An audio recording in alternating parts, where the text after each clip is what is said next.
Em abril, o ministro do Supremo, Alexandre de Moraes, validou 48 novos acordos de não persecução penal oferecidos pela Procuradoria-Geral da República para réus do 8 de janeiro. A proposta da PGR impõe que os detidos admitam ter praticado os crimes de associação criminosa e também de incitação ao crime.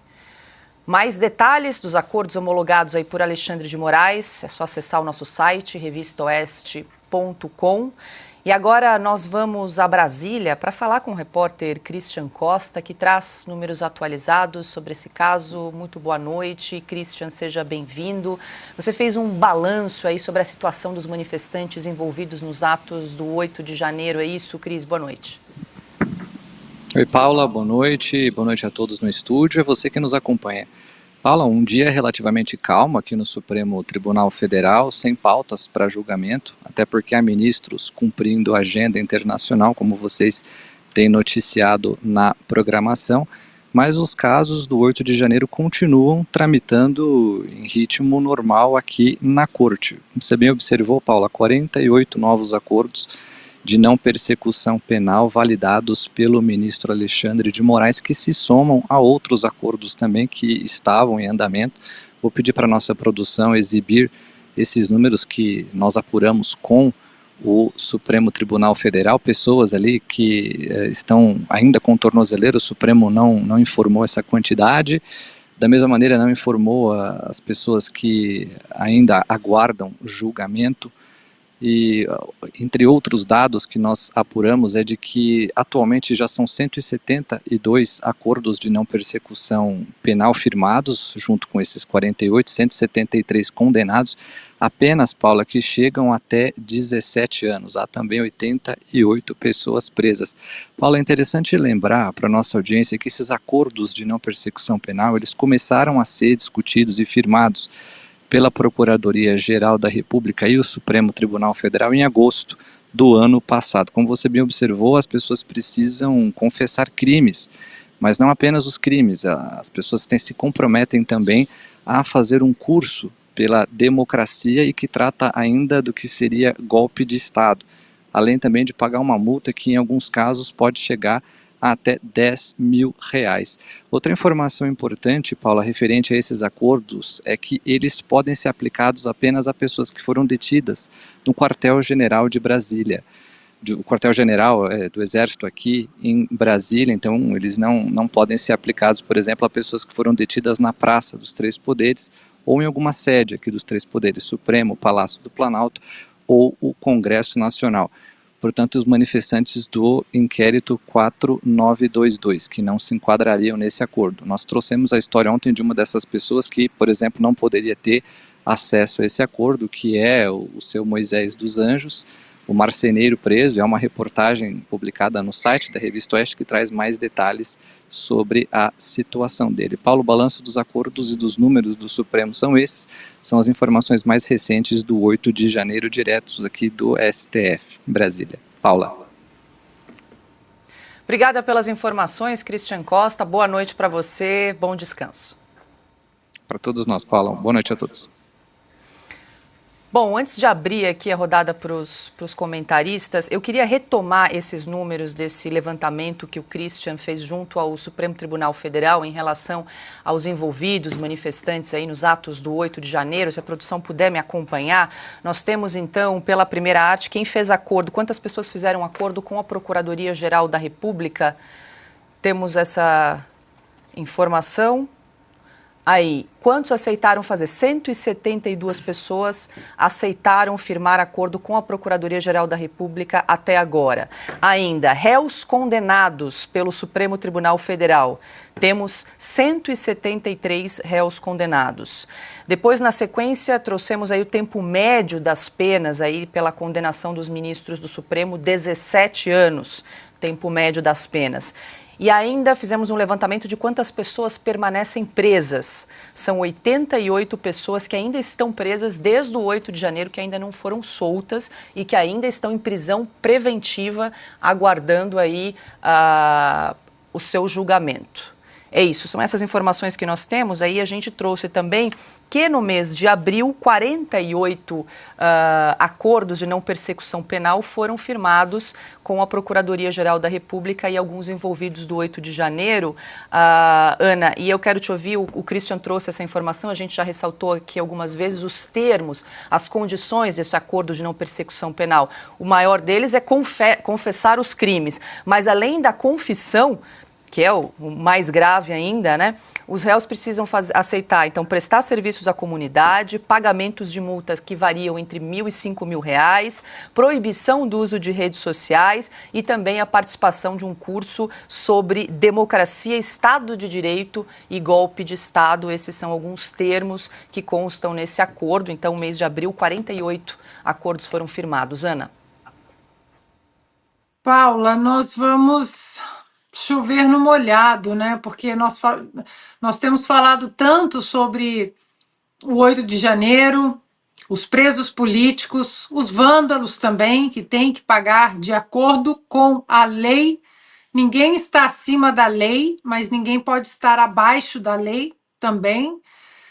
Agora, esses acordos, as pessoas assinando acordos desesperadas, exatamente porque estão vendo as condenações de 14, 15, 16, 17 anos, condenações a pessoas de 70 anos, 60 anos, avós, mães de família, que estavam ali numa manifestação pacífica, ordeira, até que se tornou, né, uma confusão.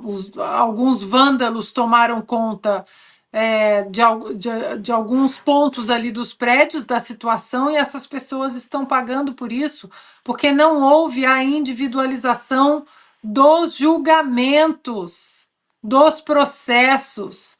Os brasileiros foram tratados como gado, lote A, lote B, lote 5, lote 8. E o que mais impressiona nisso tudo também, Paula, além desse desmando jurídico que temos repetido aqui, né, nossa audiência, mas não tem como, nós não podemos nos calar diante disso. O que impressiona também é o silêncio daqueles que se dizem conservadores durante muito tempo. Surfaram na onda do Olavo de Carvalho, do presidente Bolsonaro, do Tarcísio, elogiaram, e aí desde 2022 resolveram tirar o pé do acelerador. Agora eu vou ser isento. Nem Bolsonaro nem Lula, vote nulo, dos liberais, da Faria Lima, não. O Brasil vai continuar normal se o Lula vencer, não tem problema nenhum. Olha aí, gente, dos influencers das redes sociais que falam, mas olhem, o Brasil não é uma Venezuela. Tanta gente gritou que viraria Venezuela se o Lula vencesse. Tanta gente gritou que o STF estamos sob uma ditadura do judiciário. Imagina! Olha o mercado financeiro funcionando. Olha os empreendedores aplicando o seu dinheiro. Como assim, Paula? Como assim? Nós temos presos políticos, cidadãos comuns, avós, pais de família. Um autista foi preso, e só foi solto porque nós denunciamos aqui na Revista Oeste.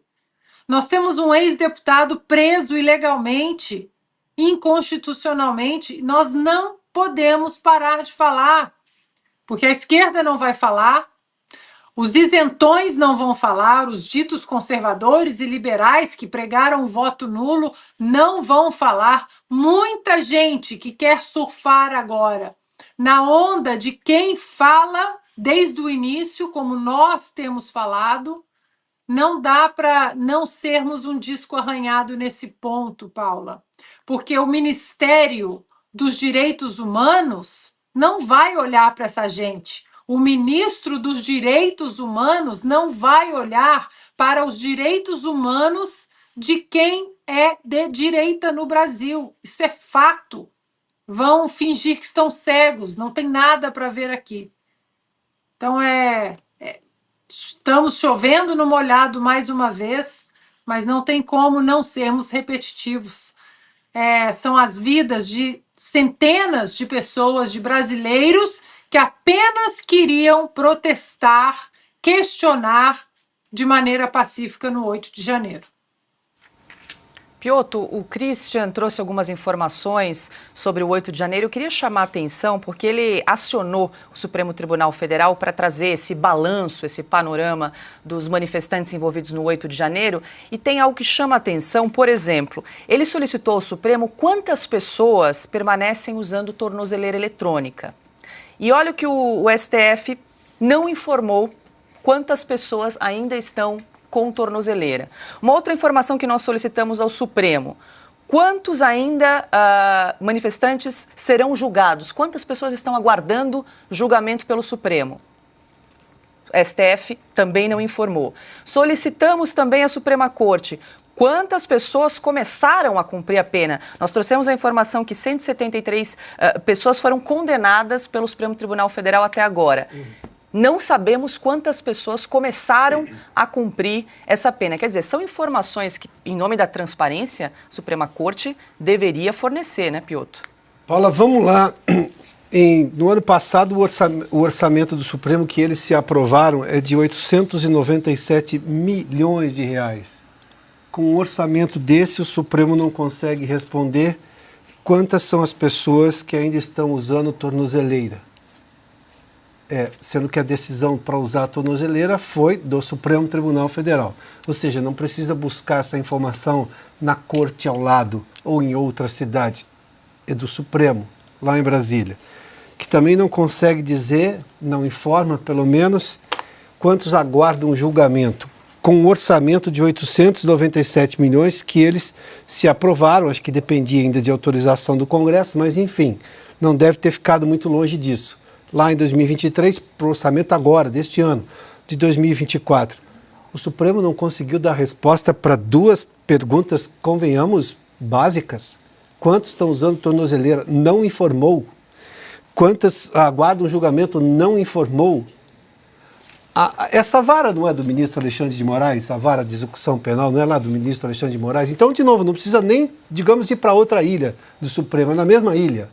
E não se tem essa informação, daí eu não consigo imaginar que o Supremo não tenha competência e gente habilitada para juntar essa informação. Eu vou no segundo ponto. Então não quer dar essa informação? Por que não quer dar essa informação? Qual é a razão? Está na Constituição, o serviço público se baseia em transparência. É constitucional. O Supremo guarda a Constituição. Bom, deveria, pelo menos. Mas me permita só entrar na história do curso de democracia. Tem um curso lá que é de Estado de Direito. Sabe por que será de Estado de Direito? Isso é uma pegadinha de aluno de Direito, né? De curso de Direito. Porque se fosse de Estado Democrático de Direito, eles iriam aprender no curso deles que a eles não foram dados os direitos básicos de qualquer pessoa numa democracia. Como, por exemplo, individualização de conduta, julgamento justo. Nada disso esses presos tiveram. Então, o Estado de Direito pode ser, por exemplo, de uma ditadura. Estado de Direito é um conjunto de regras impostas pelo Estado vigente, pelo governo vigente. Estado democrático de direito suplanta o governante, porque isso faz parte de uma Constituição democrática. Augusto. O acordo está em desacordo com a realidade. Né? É chantagem mesmo. Esse tipo de acordo é uma das coisas mais sórdidas que eu já vi. Eu estava lendo o caso de uma menina contando que assinou cedeu a chantagem e ela conta que tirou a tornozeleira, para tirar a tornozeleira que ela usava havia 14 meses. Ela saiu da cadeia por falta de provas, com tornozeleira. E submetida a todas essas restrições. Toda semana se apresentar na delegacia, não pode se afastar, usando tornozeleira. Não podia ir para o trabalho, não podia viajar, etc, etc. Além da vergonha, né, que ela passava, quando deveria ser motivo de orgulho até aquilo. Mas imagine como é que está a cabeça de uma pessoa que sem ter feito nada, sai da cadeia, mas descobre a meia liberdade.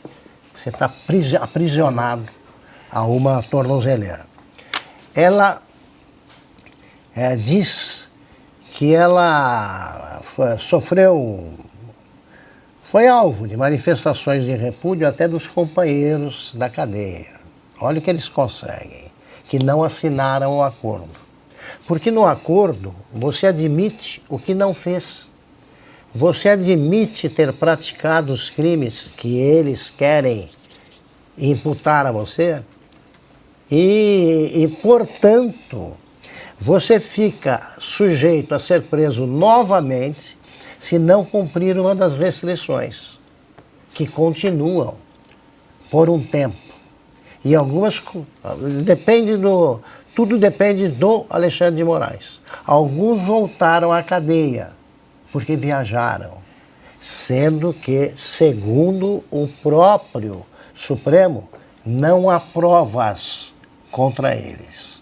Então são 172 inocentes comprovados. Agora veja só, como sempre a cabeça de um juiz precisa ser examinada aí pelos brasileiros normais, né? Sempre me intrigou, né, o que funciona, o que se passaria pela cabeça de alguém que toma decisões fundamentais sobre a vida de alguém. Então eu chego e digo, você está condenado a 17 anos de cadeia.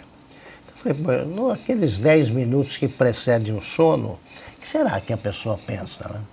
Assim, agi bem, livrei a sociedade de um perigo.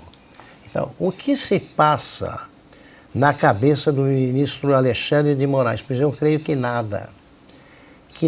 Pelas demonstrações, pelo que ele faz, ele é perverso. Ele não tem remorsos. Eu já acho esquisitíssimo a pessoa sem dúvidas. A pessoa sem dúvidas e sem remorso não é exatamente um ser humano normal. Não é normal. E é esse o Brasil que estamos vivendo, fora o pano de fundo ali já estabelecido, com dezenas, né, de presos, que inclui uma mulher de 72 anos que, se cumprir, a pena vai sair aos 85. Você tem gente doente e você só tem pessoas que não deveriam estar presas, não cometeram crime nenhum, não são golpistas, não fizeram nada do que lhes é atribuído. E essas pessoas têm pelo horizonte 17 anos de cadeia. É claro que isso não vai acontecer, mas cada minuto de cadeia que é subtraído a essas pessoas, isso aí vai dar consequência. Se não provoca nenhum tipo de reação na cabeça do culpado, outras reações haverá de provocar, porque isso é crime. Isso é crime, é uma prova de perversidade. E juiz perverso não é juiz. Não é juiz. Augusto, eu vou repassar aqui, consegui pescar no nosso chat muitos comentários aqui, mas a Deusdete Santos disse o seguinte: eu faço uma pergunta para Augusto Nunes, que ele é jurista. Nesse caso, não era para a OAB estar defendendo o povo de bem e patriotas, Augusto? A gente sempre fala da participação, da presença, né, da OAB. A OAB ou o presidente da OAB, que a representa, né, é um covarde. Ele fica de joelhos para o arbítrio que deveria enfrentar e envergonha os advogados que sabem que a luta pela liberdade do seu cliente é o norte que deveria guiá-los. O Sobral Pinto dizia que o primeiro juiz da causa é o advogado. Ele é o juiz dessas causas todas. Ele sabe que são inocentes, mas ele pensa no quê? numa vaga desse quinto constitucional da vida aí, que pega um advogado, bota num tribunal de justiça, pega um advogado, alguém que trabalha na Justiça do Trabalho, coloca no Supremo. A cúpula do Poder Judiciário não representa a base do Poder Judiciário, tá? E vai transformando a Corte Suprema americana numa piada que resulta na prisão de inocentes por 17 anos. Eu quero ver como é que eles vão se explicar no dia em que o Brasil voltar à normalidade. Pois é, falando em normalidade, tem alguns projetos de lei pedindo anistia dos condenados pelo 8 de janeiro, tramitando tanto no Senado quanto na Câmara, né, Piotr? Acho que até a gente comentou aqui, a Associação dos Familiares de Vítimas do 8 de janeiro, a ASFAV, na pessoa da presidente, a Gabriela Ritter, que o pai dela, inclusive, foi condenado pelo ministro Alexandre de Moraes, pelos atos do 8 de janeiro, ela encabeçou uma lei, um projeto de lei de iniciativa popular para coletar assinaturas para pressionar os políticos a se debruçar sobre esses projetos que estão tramitando, digamos. Só para completar, deve ser lançada agora a candidatura do Rodrigo Pacheco, que será derrotado na tentativa de se reeleger por Minas Gerais, à presidência do Supremo. Ele é advogado, pode ser candidato a presidente do Supremo. Ele é a cara do Supremo. É a cara do Supremo. Piotr. O Augusto citou a OAB. A OAB é só a mais evidente instituição... Presidente da OAB. Da OAB. Da OAB.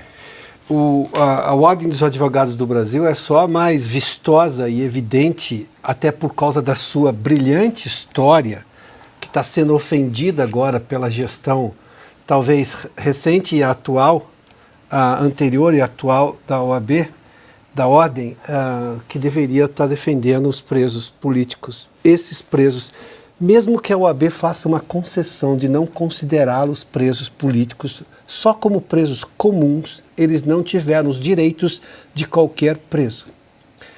Vamos pegar usando a expressão da tecnicalidade, se fosse só pela tecnicalidade, para, digamos, afastar a questão política, e eu não vou afastar, mas eu estou só fazendo uma concessão aqui. A OAB já deveria estar à frente na defesa dos direitos destas pessoas, porque eles não deixaram de ser pessoas. Ou a OAB tem uma outra definição para, vou usar aqui uma expressão que eu acho quase que estranha, mas enfim, da pessoa humana, porque agora tem pessoas desumanas também, pelo que eu estou entendendo nesse entendimento da OAB. Aí tem essas outras coisas também, como Anistia Internacional, alguma manifestação dessa gente, essas ONGs todas de direitos humanos, mas ainda mais que isso, eu cresci como aluno de escola e também depois do jornalismo, vendo a OAB e essas entidades todas fazendo defesas dos direitos de pessoas presas no Brasil. Eu vi isso daí, eu testemunhei isso. A razão pela qual eu tinha admiração pela OAB era por causa disso. A mesma que hoje me faz retirar toda essa admiração. Agora, nem a imprensa, nós somos uma exceção aqui, e lamento ser exceção, viu? Não estou me vangloriando por ser exceção. Você vê a imprensa com esse discurso de golpistas, como se fosse... falecida ABI. Bom, mais a ABI que se juntava... a nossa OAB. Nenhuma citação em defesa básica apenas dos direitos. Mas eles também têm o direito de serem chamados de presos políticos, sim. Até porque, convenhamos, é uma questão semântica. Mas nada. E fica esse discurso na imprensa desviada dos seus princípios. Eu não vou nem chamar de imprensa velha, vou chamar só desviada dos princípios mais básicos do questionamento. Nada. Parece uma casta que pode ser levada, digamos, à masmorra. Essa casta pode ser levada. E aí está tudo bem. O nome disso é hipocrisia. Hipocrisia. Não é só incoerência, é hipocrisia. Além de maldade, além de pouco nível de humanidade. É das coisas mais absurdas que a gente vai enfrentar na história recente desse país. A omissão de quem deveria estar, no mínimo, protagonizando o mínimo que se espera deles. Seja da OAB, da imprensa, da Anistia Internacional, dessas ONGs de direitos humanos. Bom, e toda essa gente que adora um coquetel, mas não faz nada no dia seguinte.